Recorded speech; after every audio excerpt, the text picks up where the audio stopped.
Assalamu alaikum, everyone. Welcome to lecture 15 of data mining. So today we will continue with our discussion on cluster analysis. We started cluster analysis in the last lecture by introducing the basic concept of clustering, and then we also discussed similarity functions or proximity functions, which is an essential component of any cluster analysis. So today we will continue with our discussion on cluster analysis, and we will also probably discuss one or two algorithms today.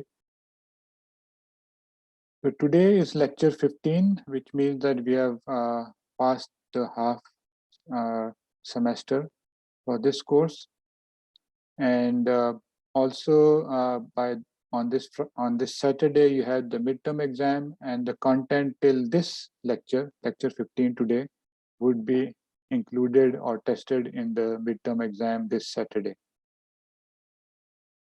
Okay. So on Wednesday we might do a review session based on whatever we have covered till then, and please come prepared with questions for the review session so that we can have a healthy discussion and prepare ourselves for the midterm exam. So are there any questions or other comments or suggestions before we get started?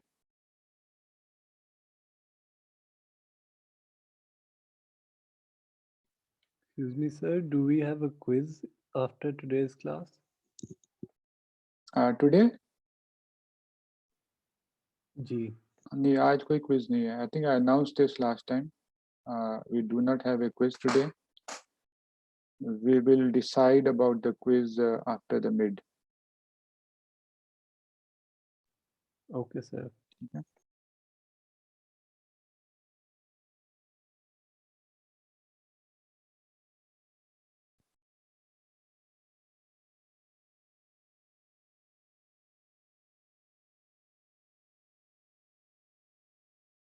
Anything else? So we were discussing clustering last time, and very quickly, clustering involves a number of key steps or important decisions, you can say. So these are, for example, feature representation,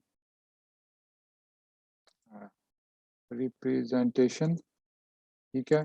So obviously we are clustering objects or any entity, so that entity needs to be represented appropriately, so that is feature representation. Then we need to have a proximity function slash dissimilarity function slash similarity function. So we need to have some way of quantifying the similarity between two objects given those representation. And then we need to have a clustering criterion. So clustering criterion basically quantifies the objective of our clustering, which in layman terms, as we discussed last time, was trying to ensure that objects within a cluster are similar and objects between clusters are dissimilar. But of course, we need to have a more concrete way of defining this assertion, you can say. So that is the clustering criterion. And then given all of the above, we need to have a algorithm. So an algorithm, basically the procedure that would go over the data multiple times, maybe to give you those groupings of objects. It will tell you, for example, for each object in a data set, whether it belongs to a particular cluster or not. Okay? So that is a clustering algorithm. And then, of course, an essential component of any cluster analysis, you need to have some solid way of evaluation, solid way of evaluating your clustering. So these are, you can say, the key steps or the main, you can say, important decisions that you need to make before you can go into a clustering analysis project. So last time we discussed similarity functions, and we discussed similarity functions or dissimilarity functions for various data types. We talked about dissimilarity functions for numeric attributes, which is primarily Euclidean distance or some variation of the Minkowski distance. We talked about categorical attributes or discrete attributes, and usually there would be some form of matching based similarity function, that's like the simple matching coefficient, Jacob coefficient. If it is binary, usually we'll use the Jacob coefficient, especially when the attributes are asymmetric. So we also talked about ordinal attributes. Usually ordinal attributes are converted to ranks, and then you basically take the normalized rank difference for distance. If you have mixed attribute type, you basically convert each attribute, or you address each attribute separately, and of course normalize that as well separately, and then take the average. You can even take the weighted average if you like, and if you have some reason to do so. So we discussed this last time. A couple of things here I want to highlight. So let's say if your representing textual content. So textual content usually are represented by vectors. Let's say you have a vector x, and usually each value of this vector x would be greater than or equal to 0 in a textual content. Each feature value, usually the feature is a word, and the feature value basically is attached with the presence of that word. And if the word is not present, obviously its value would be 0. And if it is present, it would be some value greater than 0. The simplest form is it would be simply be the count of the word. Okay? So in any case, the vector x representing a document or any textual content would be a vector of integers if you use counts, vector of values that are for sure greater than or equal to 0. For such documents, usually we recommend the cosine similarity for similarity. The S between xi, now these xi and xj are vectors. I mentioned this notation last time. These are now vectors, two documents, xi and xj. So the cosine similarity between them is defined in this way. If I still use vector notation, then this would be something like this: xi transpose xj. So this is the inner product in the numerator, or the dot product. Two vectors are being multiplied, divided by the normalization, which is the norm of xi and the norm of xj. Okay? So this is the cosine similarity. So the cosine similarity has a geometric interpretation as well. This is the angle between those two objects when represented in feature space. So if those two objects are, this is xi, this is xj, you draw the vectors to the origin, the angle between them is actually this cosine similarity. Obviously, if those objects are close together, the angle will be smaller, and if they are very far away, 90 degrees, the angle would be much larger. Okay? So for textual content, we usually use Euclidean distance. Of course, you can use, usually use cosine similarity. Of course, you can use Euclidean distance as well. But in most practical application, it has been found that cosine similarity does slightly better than Euclidean distance when dealing with text. Okay. Okay, so that's one thing. The other thing that I wanted to mention is obviously we are clustering objects for some specific goal in mind. So for that purpose, we need to select the right set of features. So if you do not select the right set of features, obviously you will not get the right clustering. Okay? So let's say, as I mentioned last time, let's say if income of a particular customer is important for your clustering, maybe you want to segment customers based on their buying power, then income must be an attribute in your features. It must be a feature in your data set. Okay? So feature selection appropriate for your particular task is important. Secondly, basically these are some guidelines.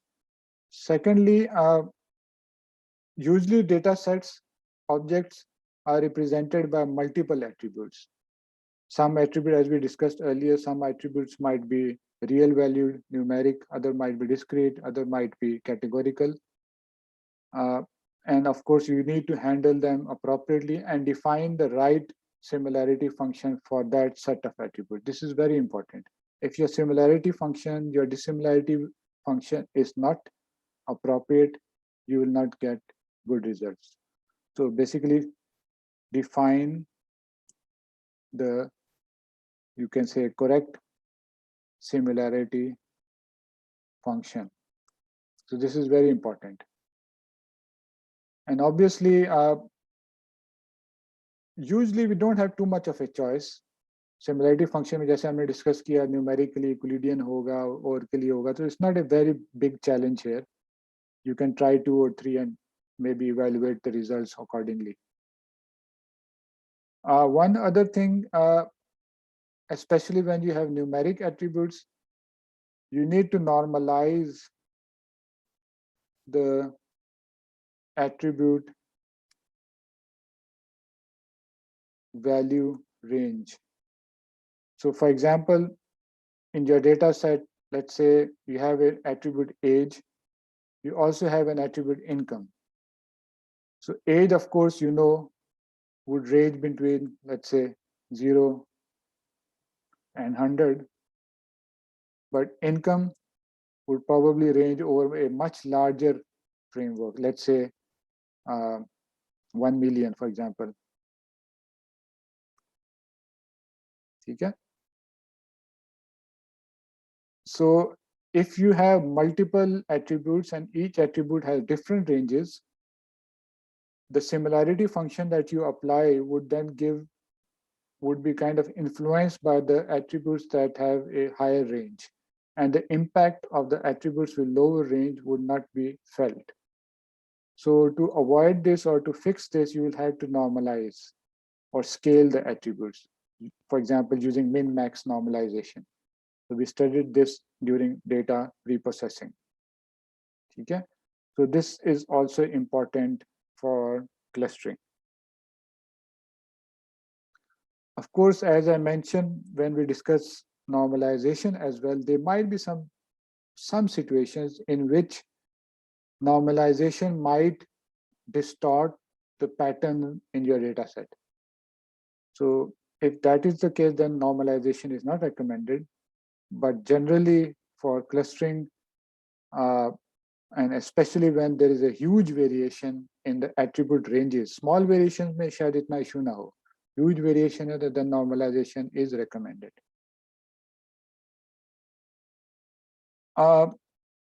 One other thing, maybe you can use a weighted similarity function. So what does weighted similarity function means? You might give different weight to the different attributes in your data set, the different features of your data set. So maybe the example that I gave above, let's say मेरे पास दो ही features थे, age or income, let's say थे.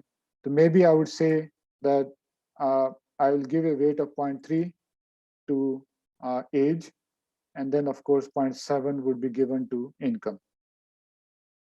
So in my calculation for similarity, I will then multiply each attribute's value with these weights.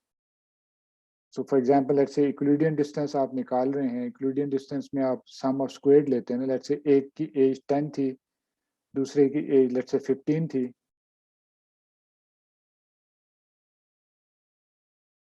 Square होता है ना, but हर एक जो भी attribute है, उसके साथ फिर weight आ जाएगा, let's say 0.3.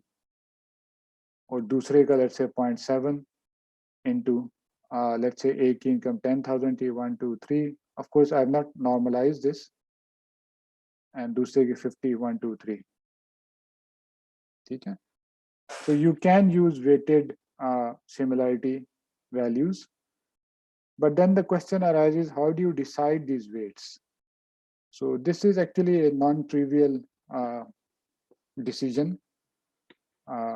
Maybe as a domain expert, you know that, and for the particular task that you are interested in, you know that I am more interested in this particular attribute, so I'll give that much higher weight. So you can do that. But you need to be knowledgeable regarding the problem that you're solving. There are also some automatic ways of fixing these weights, but generally they are not very popular. For some very rare situations, you might want to do that. And the general idea is that these weights are hyperparameters then. और वो फिर आप multiple दफ़ा evaluation करके ये parameters change करेंगे और देखेंगे किससे बेस्ट परफॉर्मेंस आ रही है. जिससे बेस्ट आ रही है तो वो फिक्स कर लेंगे weight. In other words wrapper approach type की चलाएंगे आप. Do a clustering with some set of weights, evaluate it. Then go back, change the weights, do the clustering, evaluate. Go back, change the weight, do the clustering, evaluate, and then select the weights that give you the best evaluation performance. Okay? So this is about weights. Finally, one other comment. Remember, again, when we were discussing data preprocessing, I talked about the one-hot encoding. And this might be used for discrete attributes. Okay? So let's say if you have an attribute like color with 3 possible values, R, G, and B, you can represent this one attribute by 3 attributes, binary attributes. So the first value would be for red, the second would be for green, and the third would be for blue. And in this set of 3 possible values, only one is 0, only one is 1. So one hot encoding. Okay? So if you do this for discrete attributes and you also have numeric attributes, तो आपके सारे values जो है ना वो in a way numbers बन जाते हैं. ठीक है? Discrete values को भी आपने इस तरह कर दिया. Numeric of course पहले ही numbers हैं. So you might be tempted to, or you can, I would say, and this is now becoming popular, use your measures for numeric attributes for the entire data set. Now your data set, especially in the encoding, is no longer mixed. It is, you can say, of the same type. So you can probably, let's say, use Euclidean.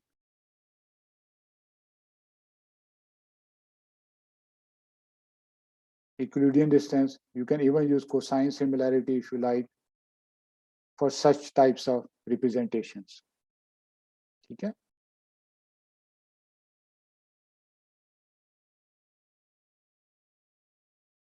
And this is more popular for deep learning techniques. I think I will talk about deep clustering towards the end of this module because deep clustering is becoming more popular in recent years. Okay. So any questions so far?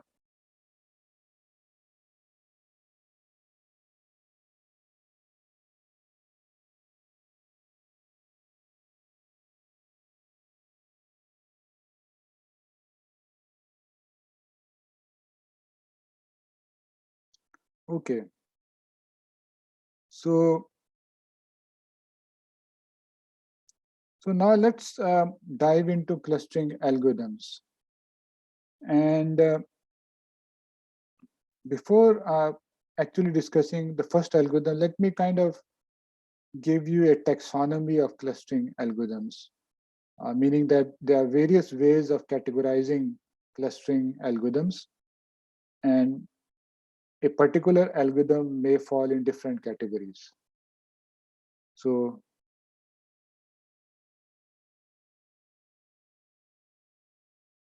okay. So one way is what we have known as partitional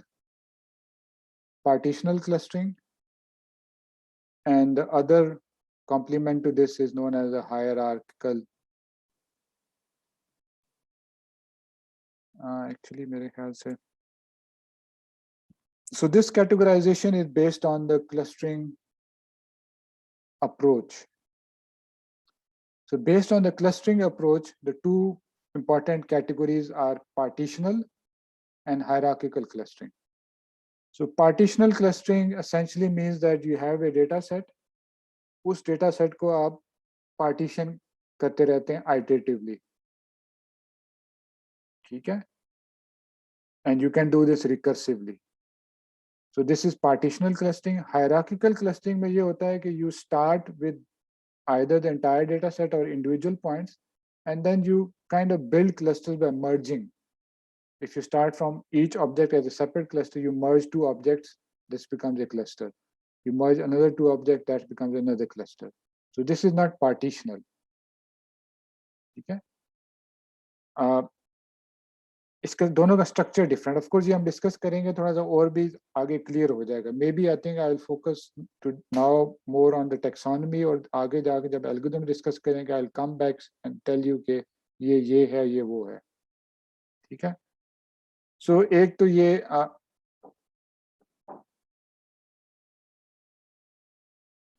we don't have a quiz today. We decided that last time.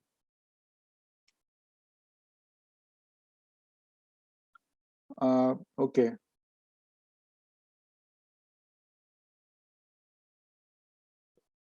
Okay. So this was based on the clustering, you can say, approach or procedure. One procedure is to partition the data recursively. The other procedure is build a hierarchy of clusters. ठीक है? तो ये as we discussed the algorithms is थोड़ा सा later on ज़्यादा clear हो जाएगा. The other category of categories is based on, let's say, clustering criterion. So depending on the clustering criterion, you can have an algorithm which is global, or you can have a local criterion. So a global criterion is one that considers all the objects in your data set for making a clustering decision, while a local criterion only considers a local view of the objects while making a decision. So we will see examples of this as well when we discuss some algorithms. So this is based on the clustering criterion. Then based on, let's say, cluster representation, we have a number of categories. Cluster representation का मतलब ये है कि how is a cluster represented? ठीक है? So based on cluster representation, we have algorithms that are called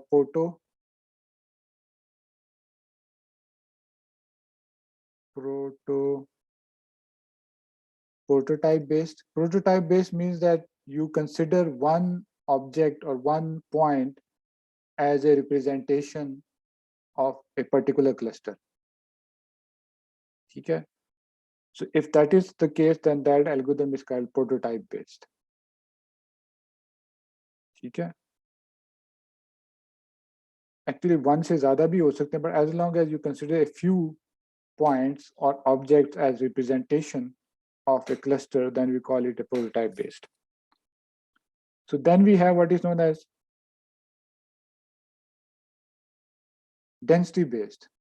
If you represent a cluster as a dense region, density may, of course, number of objects or area भी आ जाता है, area या volume in general आ जाता है. ठीक है? If your clustering is defined by density or represented by density, then we call it a density based algorithm. And also graph based. So if your cluster is defined by a graph, meaning that connectivity of points, and of course those connectivity would represent something like, let's say, similarity. And if this is the basis for defining a cluster, then we call it a graph based clustering algorithm. ठीक है, तो हम सारों के examples देखेंगे. ठीक है, and finally एक और भी होता है, although that is less popular or common, grid based. If you are defining clusters by merging or combining grids in space, then that would be grid based clustering. Although grid based and density based similarities हैं इनमें, graph based भी similarities हैं, but we will see the more details later on. Okay, so we have defined various clustering algorithms based on the clustering approach, based on the criterion, based on the way we represent clusters, and what else?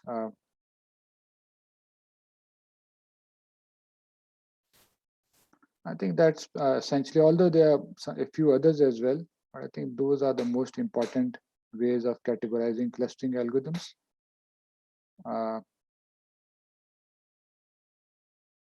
Yeah, I think that's pretty much it.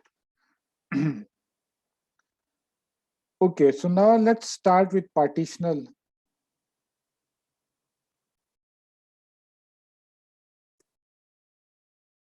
Okay.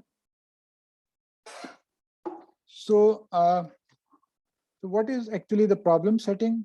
Problem setting is you have a data set xi. X here, of course, is a vector. Okay. I 1 to n. So n objects हैं आपके पास.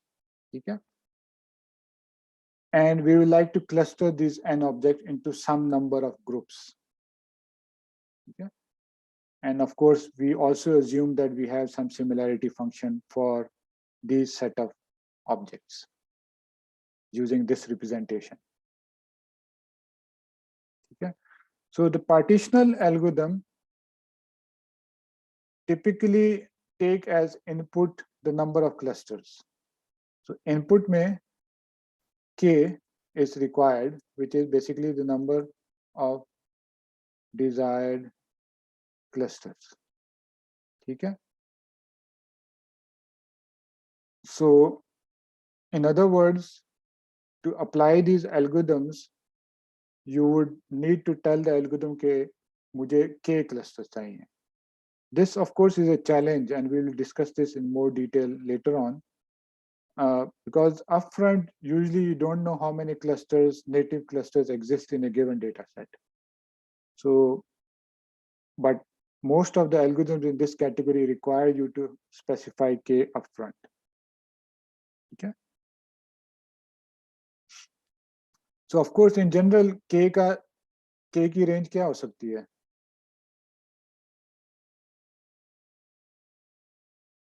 It can be from number of clusters, एक data set जिसमें n objects हैं. It can be from 1 to n. Of course, a clustering with just one cluster, meaning all the objects are in one cluster, that's not interesting, non-trivial. Sorry, not interesting and trivial. Similarly, a clustering in which each object it's a cluster of itself is also not interesting and is trivial. So usually k would be some value between n. ठीक है ना?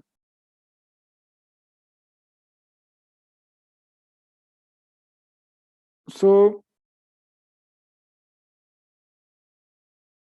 मेरे ख्याल से I directly go into the algorithm and उसके other features भी आपको पता चल जाएंगे partitional clustering के. Okay. The most popular algorithm in this category is the k-means clustering algo. ठीक है? So the k-means clustering algorithm was I think originally proposed in the late 60s, became more popular in the 70s, and since then it is used heavily.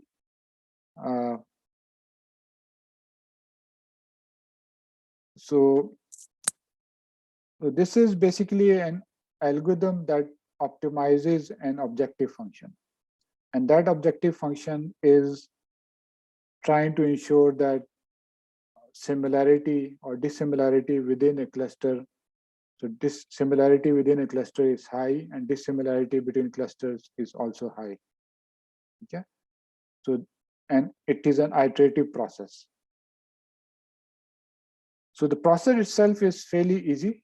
So we will discuss that, and then I'll show you the objective function and its relation to the mathematical technique which we call expectation maximization, the machine learning technique called expectation maximization, which is used for optimization. Okay, so let me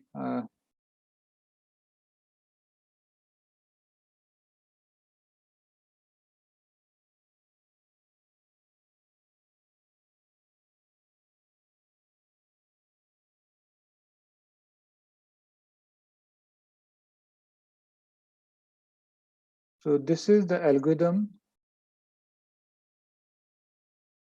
So K is an input.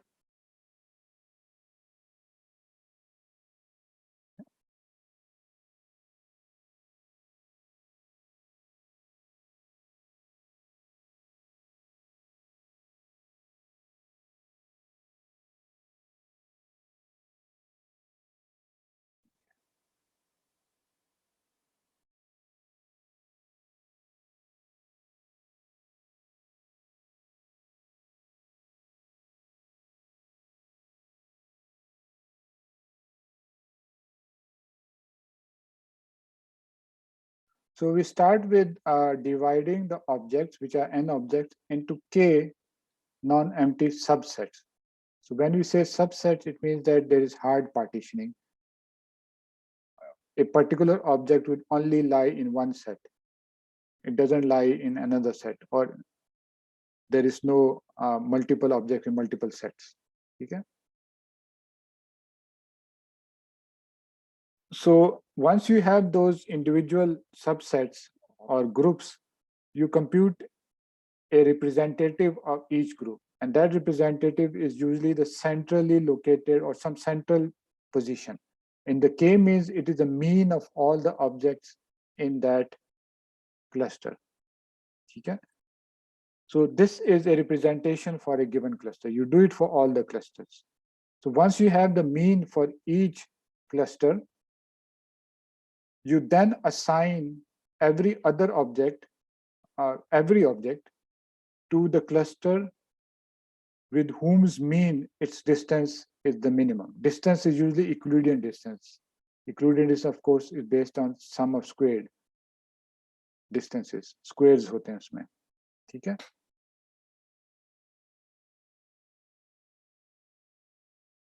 ठीक है? So you can call the center of each cluster a seed point, a representative, or a prototype for the cluster, whatever you want to call it. But it is the mean of that set of objects. Okay? So once you have done the assignment in one iteration, you go back. So once you do an assignment, obviously your clustering might change. Because जो भी objects एक particular seed को attach हुए हैं, वो एक cluster है. So if the clustering has changed, then you go back and find the mean again. And then you repeat the process. So if in the repetition, the cluster assignment does not change, that's where you stop. Meaning that you have found the clustering such that each object is assigned to the seed to which is the nearest. Okay. So this is essentially the clustering algorithm, very simple iterative process. So maybe quickly I can show you, इसमें second slide में एक है example. So this example is for 2D data. So you can have a group of objects, उस group का mean निकला हुआ है. Then you assign each object to the nearest mean. After you do that, you get a new clustering. Okay? And you repeat until the clustering does not change. So maybe I can give you a quick example using 1D.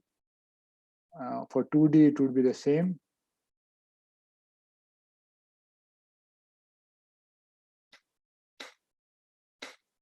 So let's say मेरे पास 1D data set है. of course in general you can have multi-dimensional data set, और उसमें मैं कुछ simple numbers ले लेता हूँ, let's say 3, 4, 6, 7, 10, 12 and 14, let's say. ठीक है?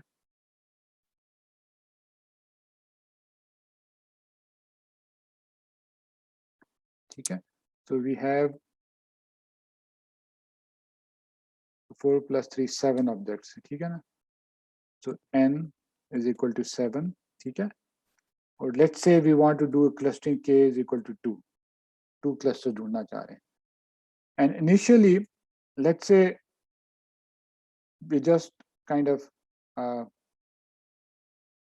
randomly decide 2 segments. Let's say cluster 1 is basically 2, 3, 4, 6. क्या था ऊपर? 3, 4, 6, 7. ठीक है. So C1 में मैं कह लेता हूँ, let's say 6, 7, sorry, 6, 7, or let's say 12. और C2 में let's say मैं लेता हूँ 3, 4, 10 and 14. ठीक है? So remember, we have to find the mean. So mean is only defined for attributes for objects that are defined by continuous or numeric attributes. So this is one characteristic of the k-means algorithm. K-means algorithm cannot work on attributes that are described by discrete or categorical attributes. They have to be numeric. Numeric होगा तो फिर हम mean निकाल सकेंगे ना. So 6, 7, 12 का mean निकालते हैं तो ये क्या होगा? 6, 7 is 12 plus 7 is 19. So 19 plus 6 is 25. So 12.5 हो गया. ठीक है? So 7 plus 10, 17. 17 plus 14 is what? Although ये जो है ना, मुझे initial आपको example मिलेगी, थोड़ा सा issue है इसमें, but खैर देखते हैं. M. So ये है 17 plus 14 कितना होता है? 17, 27, 31. 31 divided by 2 would be 15.5. ठीक है?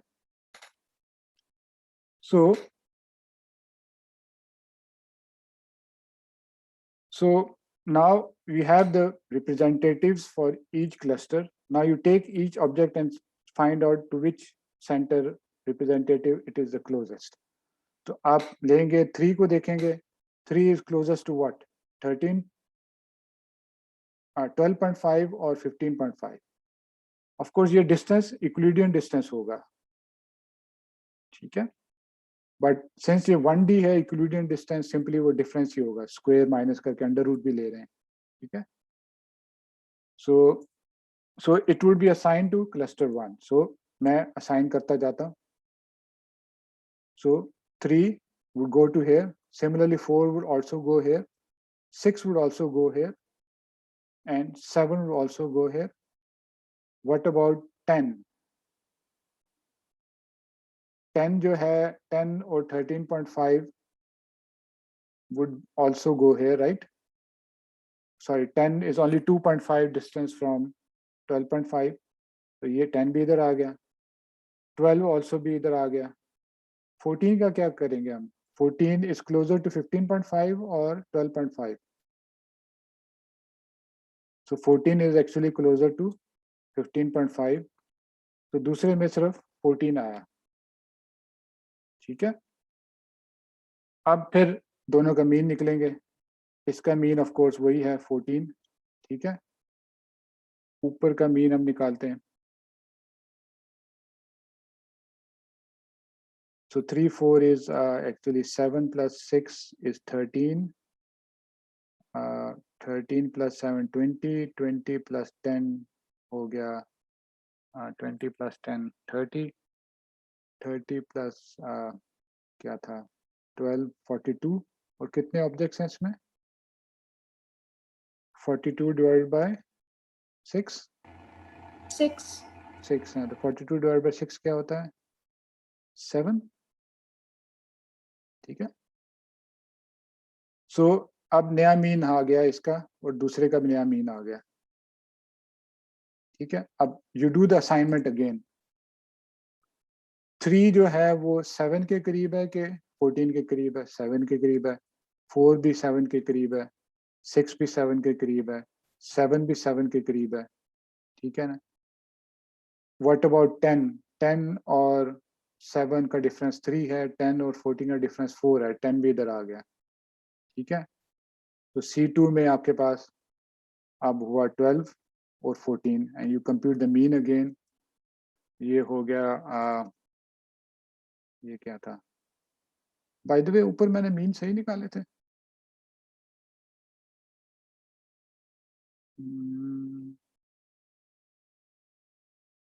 अच्छा ठीक है, सो यहाँ मेरे पास हो गया 26. 12 और 14, 26 डिवाइड बाई 2 13 होता है. ठीक है, मेरे ख्याल से ऊपर I think the first step में मैंने नंबर ऑफ ऑब्जेक्ट से डिवाइड सही नहीं किया, if I recall properly. But anyway इसमें एरर्स, मतलब सिंस इज ऑप्टिमाइजेशन प्रोसेस, वो एरर्स आगे जाके खुद ही ठीक हो गया. तो इसका क्या होगा मीन? ये 7, 6 हो गया 13, 13 प्लस 7 20, 10 हो गया 20 plus 10 sorry 30 divide by what? 5. ठीक है, so this would be 30 divided by 5 is equal to 6, right?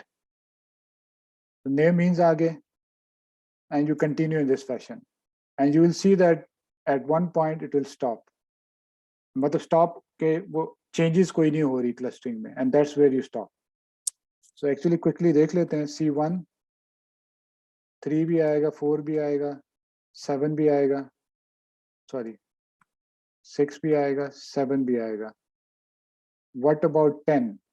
10 is now closer to 13 than to 6.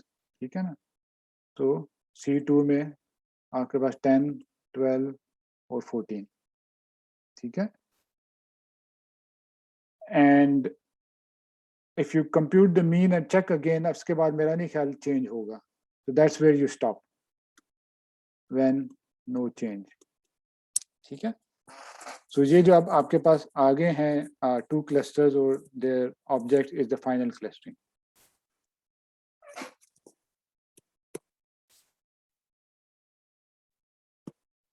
So any questions here?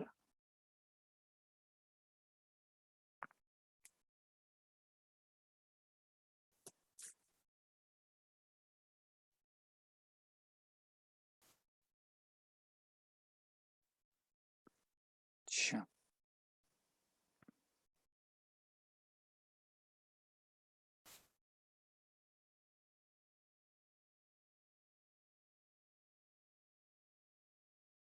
ठीक है, so we have only about 19 people. ठीक है, so is this process clear? So we started with a partitioning, which can be a random partitioning. And for each partition, how do we decide? K, we'll talk about that maybe later. Probably आज के lecture में नहीं होगा. We will discuss it later on. But ये एक important question है. Yes, because we don't really know upfront what is the best K.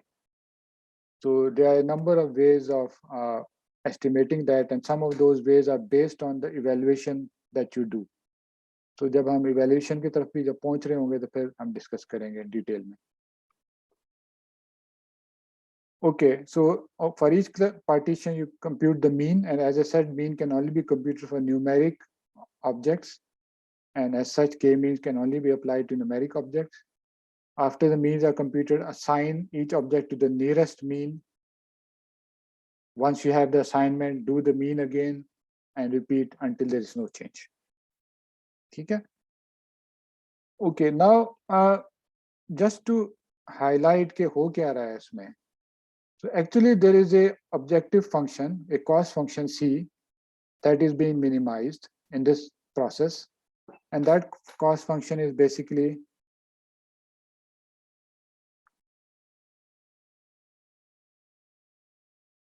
so we have n objects, ठीक है ना? And let me write this first and then I'll mention what it is. ठीक है? So x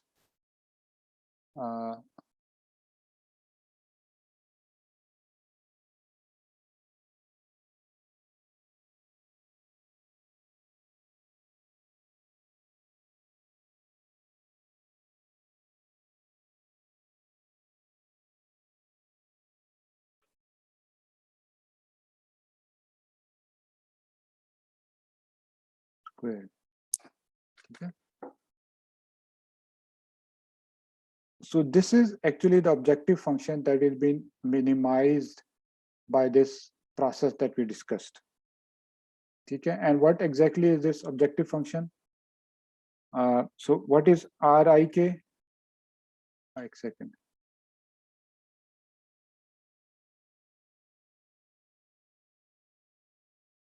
Okay.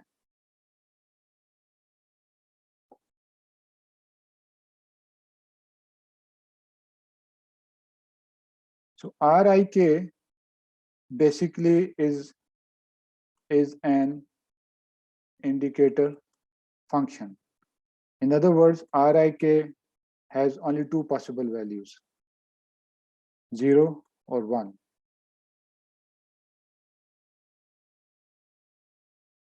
Okay? So when it is 0, so RIK is equal to 1 if xi, the object, ith object, is in cluster K and 0 otherwise.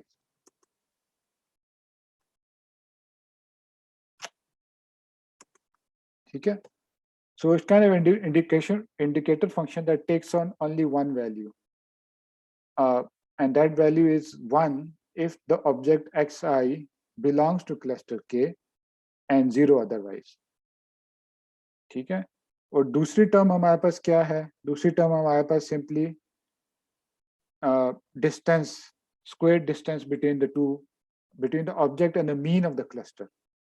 So basically ये vector है xi is the object I and mk is the mean of the cluster K. ठीक है? तो ये vector basically inner product लिया है, या आप कह लें नॉर्म क्या होता है, L2 norm basically inner product होता है, स्क्वायर रूट होता है, फिर स्क्वायर रूट को भी स्क्वायर कर दिया तो मतलब सिंपली इनर प्रोडक्ट है. ठीक है?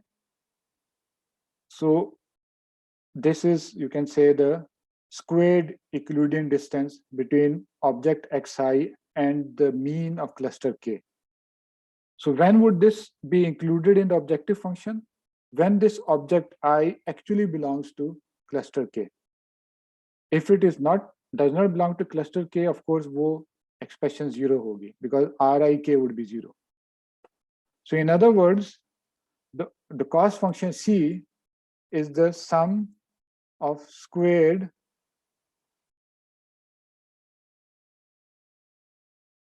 तुमसे खामोश क्यों हो गए? question है?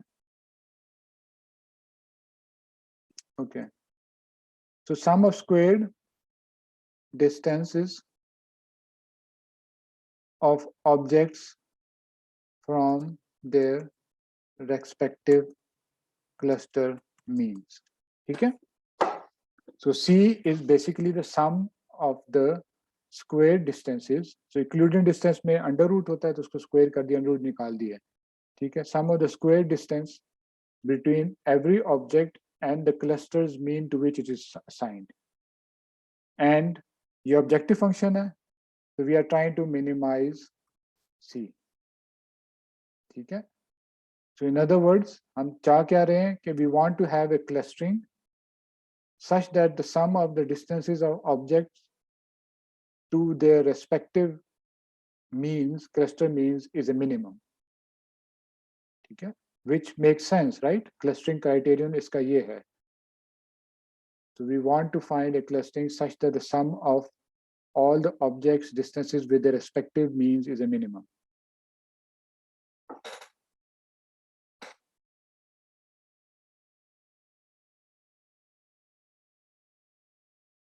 ठीक है? So in this sense, so this is a unconstrained optimization problem.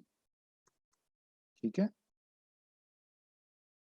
Because we have an objective function that we want to minimize. There is a slight constraint, but I think I'll still call it an unconstrained optimization problem. ठीक है? We want to minimize this, and the result of this minimization would give you the clustering. Of course, K is an input. The number of cluster K is an input. It's not a variable. The only variable here is Rik, which is in general not known. And once it is known after the clustering has been done, so once after the clustering has been done, it would be known, and that is the cluster label for each object. So Rik is equal to 1 would tell me कि ith object किस cluster K के साथ है. So this variable actually, when you talk about the optimization, is the latent variable. We don't really know this upfront. Latent or hidden variable, और ये हमने during the process निकालना भी है. So इस तरह की optimization problem जिसमें latent variables भी होते हैं, कुछ objective function होता है which is generally unconstrained, you can solve them using what is known as the expectation maximization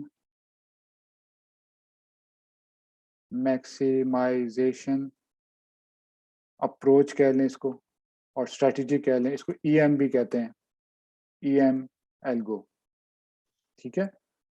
So the algorithm that we saw above was the EM algorithm for this specific optimization problem, and that algorithm then is the K-means algorithm that we talked about. ठीक है? So EM algorithm में 2 steps होते हैं, K-means में भी आपने देखा 2 step होते हैं, एक में आपने मीन निकाला, दूसरे में असाइनमेंट की.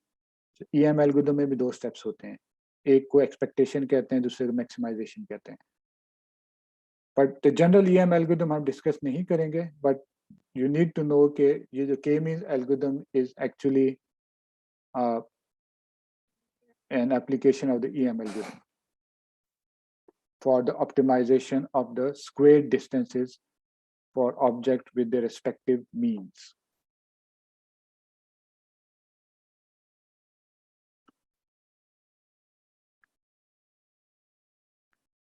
Okay, any questions?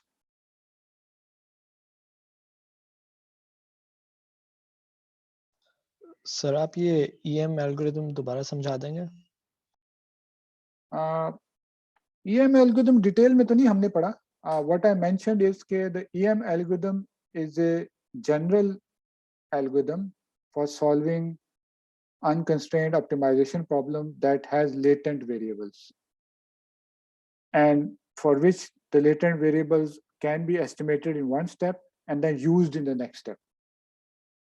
ठीक है?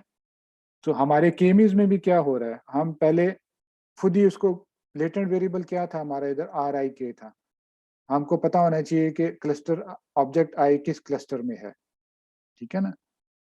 तो वो हम पहले किस तरह करते हैं, हम पहले इसको फिक्स कर लेते हैं क्लस्टरिंग करके. लेट्स से जैसे हमने कहा था पहले CI, पहले आइट्रेशन में मैंने कहा था कि 3 4 लेट्स से 12 व्हाटएवर 14 एक क्लस्टर में. ठीक है? So this is assigning Rik. अब जब ये हमने कर लिया तो उसके बाद आपके पास नया मीन निकलेगा, फिर नई असाइनमेंट होगी. मीन निकलना ये है कि you are trying to maximise some criterion. Criterion basically वही है कि some of distance to that point. The centrally located point is always the point for which the sum of the distances to that point is a maximum. ठीक है ना? ये आपको general geometry से पता चलती है. लेट्स से आपके पास कुछ बेशुमार पॉइंट्स हैं, उन पॉइंट्स का किसी पॉइंट से डिस्टेंस निकालना चाह रहे हैं, तो maybe can use my pen hair.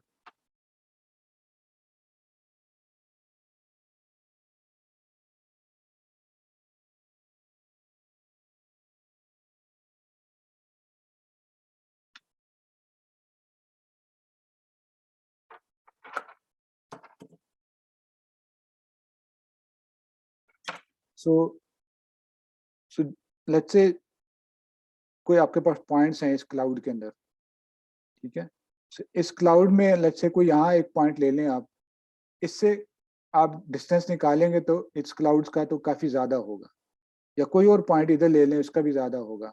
किसके साथ सबसे कम होगा? जब इस क्लाउड का जो भी मीन है उससे आप डिस्टेंसेस हर एक पॉइंट का निकालें, that would be the minimum. ठीक है ना. So that is the maximization step. Maximization, of course, in this case, minimization. And then जब ये हो जाता है तो फिर नेक्स्ट स्टेप पे लेटेंट वेरिएबल, आप जो लेटेंट वेरिएबल क्या था हमारा केस में RI के, वो आप एस्टिमेट कर सकते हैं. जब लेटेंट वेरिएबल एस्टिमेट हो जाता है फिर आप मैक्सिमाइज करते हैं, and then you move on. So the EM, as I said, is a general framework. It can be used for other optimization techniques as well, where you have latent variables and you have this structure where you can estimate the latent variable in one step and then maximize in the other and so on. But for clustering, it is used in the k-means algorithm.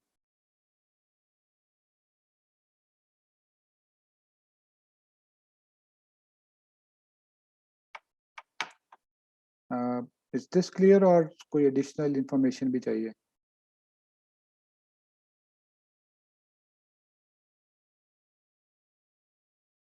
चलें, ठीक है. Any other question?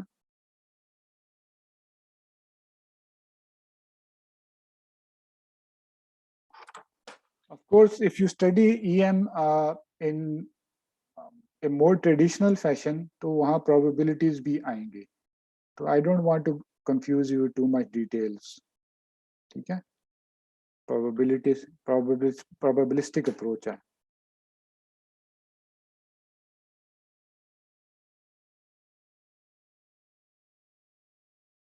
Okay. So this was the k-means algorithm. So now let's quickly discuss some of the characteristics of the k-means.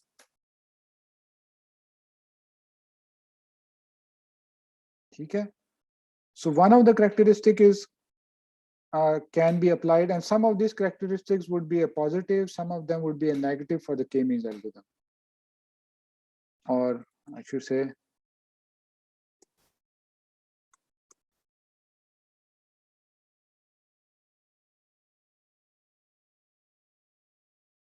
okay. So it's only applicable to attributes that are described by numeric attributes only. It's only applicable to data set that are described by numeric attributes only. Why? Because we need to compute the mean, and mean can only be computed for attributes that are defined for numeric attributes. Okay, so that's one characteristic. So another characteristic, which is somewhat general for all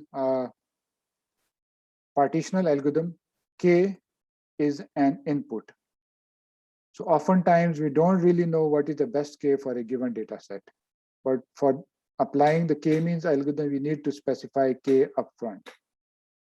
ठीक है. So in a way, जो दोनों जो पहली मैंने चीजें बताई आप कह लें कि थोड़ा सा negatives में आता है clustering के k-means के.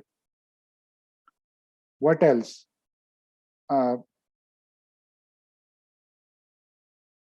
So the computational complexity इसकी क्या है?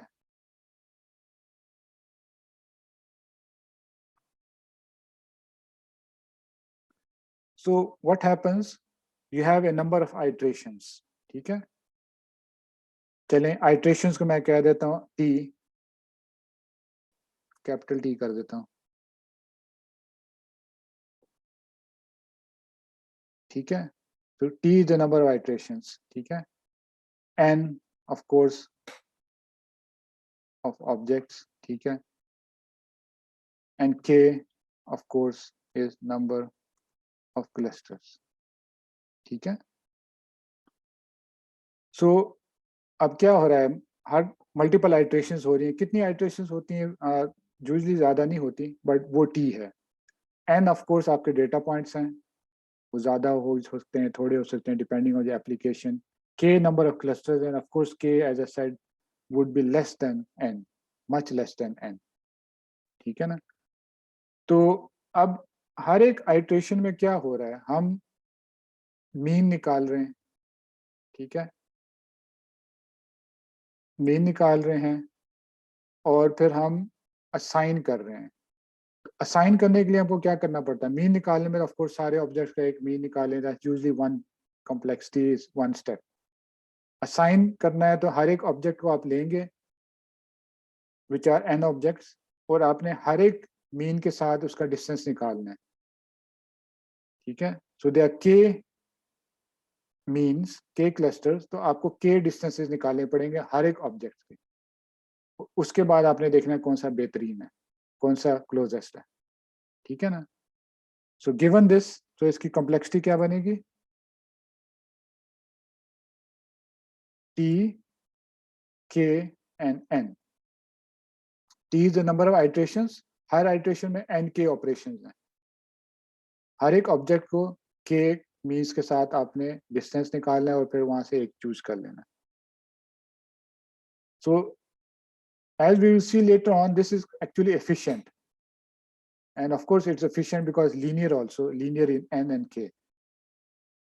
So this is a positive for the K means algorithm.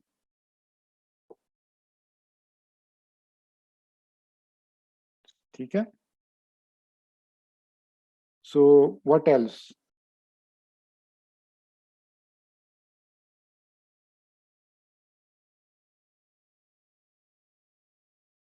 So some other characteristics, it uses a global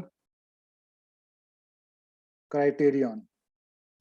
Remember, we characterized algorithms earlier on based on criterion. So the k-means uses a global criterion. Its criterion, the objective function c जो लिखा था, it goes over the entire data set n. So it's a global criterion algorithm.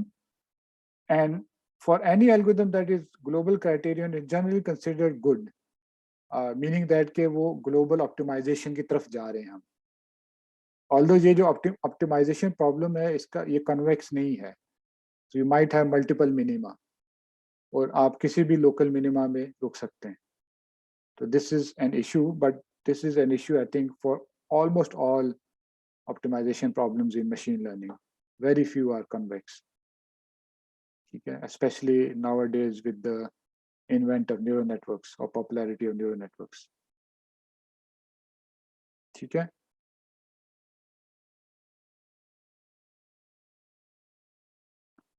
So global criterion है इसका. ठीक है, ये एक और characteristics होगी. What else? It's prototype based.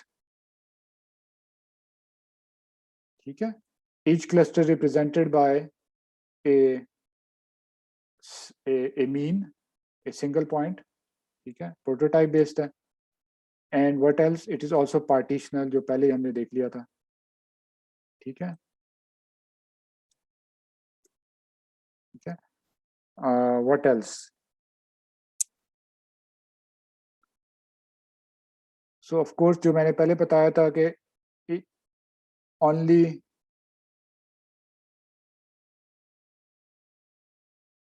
is guaranteed. But this I would say is not a very big issue, because जैसे मैंने कहा, many optimization problems would only guarantee a local minima or optima. उसको handle करने के लिए of course you will have to run in multiple times. और k means के लिए भी आपको multiple times run करके देख सकते हैं और देखें कहाँ जाके आपका सबसे थोड़ा आता है. ठीक है? तो and finally one more characteristics, and this will become more clearer when we talk about other algorithms, is the k-means algorithm prefers homo-sized clusters. even if they do not exist in the data set. Meaning that के k-means का जो objective function है, it will usually give you clusters that are almost of the same size. And of course, same size plus वो जो दूसरी condition है कि spherical in shape. Spherical in shape, of course, is because we use the Euclidean distance as the similarity function. But जो पहली वाली condition ये है कि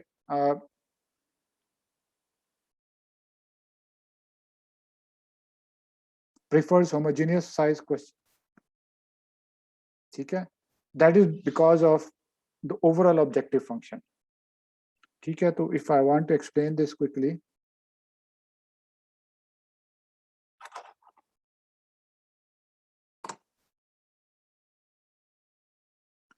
so for example, मैं आप कुछ, I hope my drawing comes out nice. Let me draw some simple example. ये कुछ मेरे पास ये points हैं और कुछ मेरे पास let's say इधर कुछ points हैं. ठीक है? So if you do k-means clustering, it will kind of merge the two clusters, that natural clusters that you see, and both of them के कुछ size बराबर होंगे, because उसने mean से distances minimize करने की कोशिश करनी है. Even though जो मैंने original बनाया था उसमें यहाँ छोटे cluster इस तरह होना चाहिए, ये होना चाहिए था और एक ये होना चाहिए था. But it will kind of make a bigger cluster for the left cluster और उसको right वाले points में include कर देगा. ठीक है? This is because of the whole clustering objective, which minimizes the sum of the distances with the respective mean. ठीक है? और spherical क्यों होगा? Because हम Euclidean distance ले रहे हैं. हर एक point का जो centroid से distance है, वो calculate हो रहा है. ठीक है? तो so usually naturally you will get some spherical, of course spherical in some high dimensional feature space. Of course 2D में some kind of circle की तरफ ज़्यादा जाएंगे हम. Even if your natural shape is not circular, let's say मैं कहता हूँ आपका जो natural objects हैं वो इस तरह के हैं 2D में, कुछ इस तरह ये कुछ एक shape बन रही है, तो most likely ये let's say के बीच में भी let's say कुछ objects हैं, तो ये यूं करके सारों को भी merge कर देगा, ये एक circle बना दे. It would not do the shape like this. उस तरह shape नहीं बनेगी. It would kind of make bigger globes which are spherical.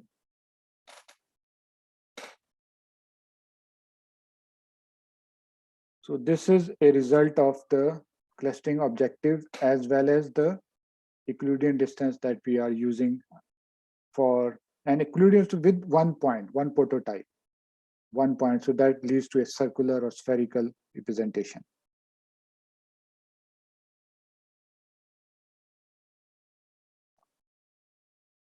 So ठीक है, I think I will stop here for today. So are there any questions?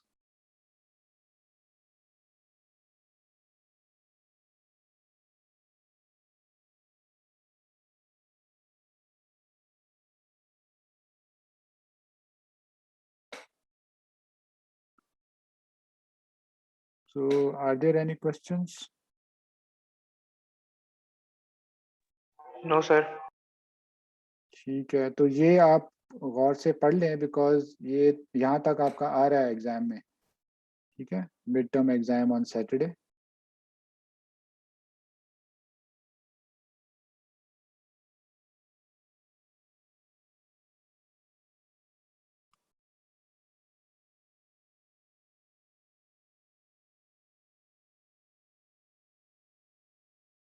अच्छा, तो actually I think someone wants to meet me afterward, तो बाद में आप मैं वही यही लिंक पे स्टार्ट कर दूंगा. You can discuss that after class. So anything else?